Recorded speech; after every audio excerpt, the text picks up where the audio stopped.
Okay, we're back. So let's catch you up. If you didn't see the video before this one, and this is going to be under my series, My Good, Bad, and Ugly of Trucking. Okay, so this is a continuation of the video prior to this one. So go back and check it out if you want to get caught up and wondering what's going on. But for those, let's continue on, and yeah, we'll go from there. I'm not gonna backtrack. So now that we know we got the bucket set up, right? We got everything set up. We did a walk around. So the next thing we're going to do is, now let's talk about the new entrepreneurs in whatever business you're in. So let's talk about I'm going to give you my example here in trucking. Okay, so my example. So when I first started off, in my first company I started off pulling reefer. And I tell you exactly, it was night transportation, and I pulled out of Olive Branch, Mississippi, which is next door to Memphis. Once again, Olive Branch, nice transportation over there. I used to pull over there up on the Max. I don't know if they're still over there or not. Max. Bo was over there, was the terminal manager over there, and Natasha. So those three, I was really great in you know, how I was very well taken care of. So the one thing about it, I learned about trucking through night transportation, pulling reefer. I think night transportation is up under Swift or what. I don't know if they merged or Swift bought them out or they bought Swift. I don't know exactly how that went about, but once again, if you do know how that went about, just if anybody over there, man or woman, whatever, go ahead and put in the comments, how did that merger take place, if they still merge, or is that just hearsay with truckers? Okay, moving along. So I started off with reefer, then from reefer I went over to dry van, and I pulled a dry van right there out of Gulfport, Mississippi, under Rocking Sea. So I pulled dry van, and I got my first taste of driving an automatic truck. It was a Mack, and I ain't gonna lie, people give automatics bad names, but shoot, I was enjoying life over there. I promise you, I ain't got no problems with an automatic. I tell you that, because once again, we're gonna get money regardless. But that automatic, it's gonna be a lot easier getting your money. Okay, so here we go. That's just in my opinion. Okay, so from there I was driving Rocking Sea, and then from there I seen this guy pulling a tanker. This dude was clean, and I could tell how he was carrying himself. I like, this guy is making money. And I went over there and talked to him, and to make a long story short, I came over to what was then called Miller, and then Hannah bought him out, and I've been rolling ever since. I've done tanker. I won't do nothing else, period. Not even entertaining anything else, because too easy, in my opinion. Tanker is too easy. The only thing about tanker that will get on your nerve, if you let it get on your nerve, and that'll be like, you know, sometimes with the communication, you know, people dropping the ball, and that could be anywhere, but just in my experience, just the communication from different terminals that we know, because this company here has so many terminals and running so many trucks, you know, terminal to terminal, a lot of times the communications get broken down somewhere. But overall, as far as, I don't let it upset me or frustrate me, whatever, because at the end of the day, I know what my success looks like. I know what it tastes like. I know what it feels like. I know what it smells like. I know what it is for me. So therefore, I don't let anything ruin my vision and my level of success, period. Doesn't matter, okay? Because just us being a human being on this planet, right? Life happens enough. Aches, pains, headaches, sorenesses, getting older. You got enough going on, and just everyday life experiences for you to be consumed with that alone. No less, no extra. We're not gonna add on no extra stuff, and that's including road rage. Now every now and then, do you get some knuckleheads? Absolutely, you get knuckleheads out there. But for me getting angry and I want to get out there and fight and do all this and blow my, no, we're not doing all of that. You know, especially in this, because if you're driving a big truck, at the end of the day, everybody on this planet have had a bad experience with a semi-truck or semi-trucks. So therefore, they have their own idea or their own experiences or their own wisdom dealing with a truck.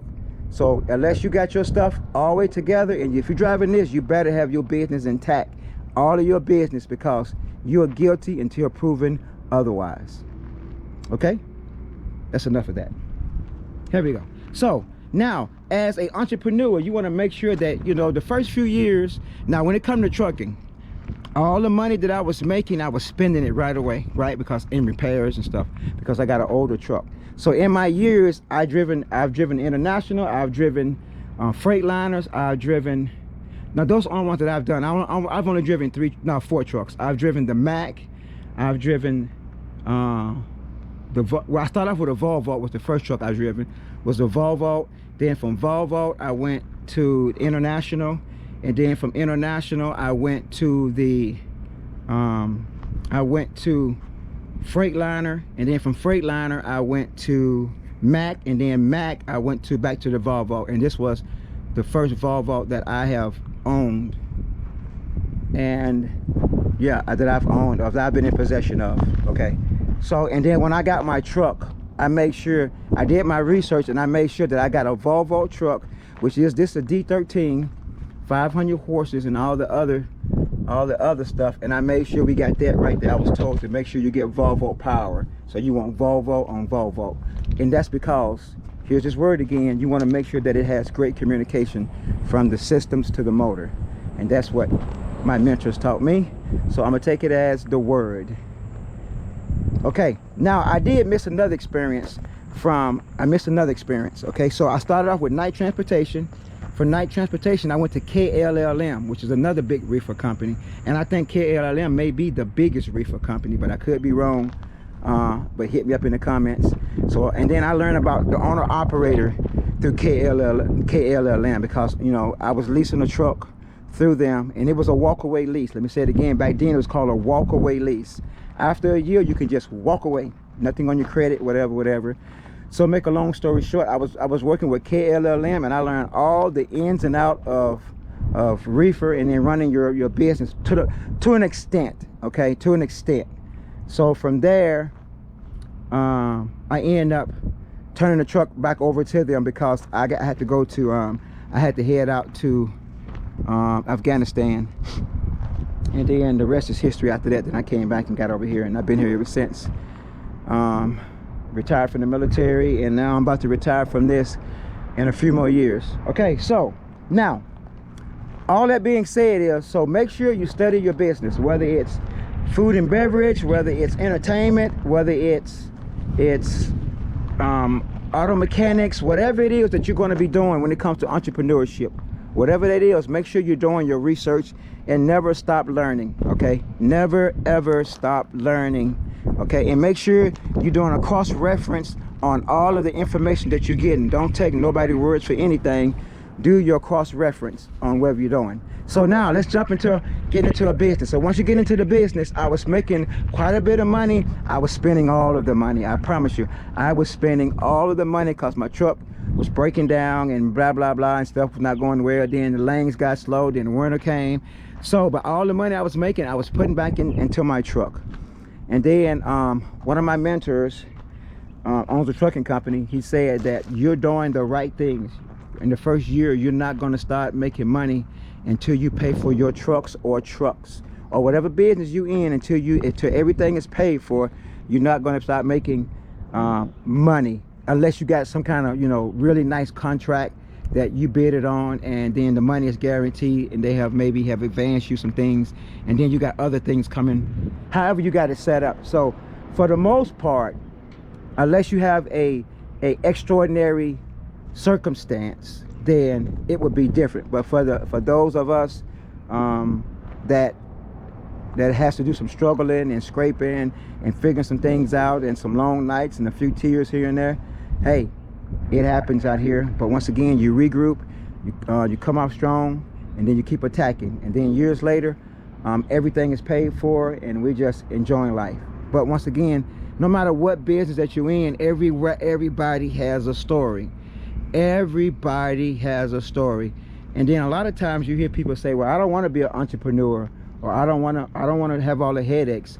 Well, guess what? People with regular jobs have headaches too, in some fashion or form. Okay, so no one is exempt from that. So now with that being said, now you want to invest in your company, right? So the truck, that's done. Then I went ahead and got a maintenance vehicle, right? Well, another transportation. I got another truck not another big truck, but I got a pickup truck that I use, but it was too small, so I ended up picking up this van, and I can haul my tools to do different jobs: generators, air compressors, more tools, just some of everything that I need to work on this one here. So once again, now I'm bringing my business up to scale. So we're gonna stop here and jump on the other video, and we're gonna continue on. I'll be right back. Be great. Give me your face. Boop, boop.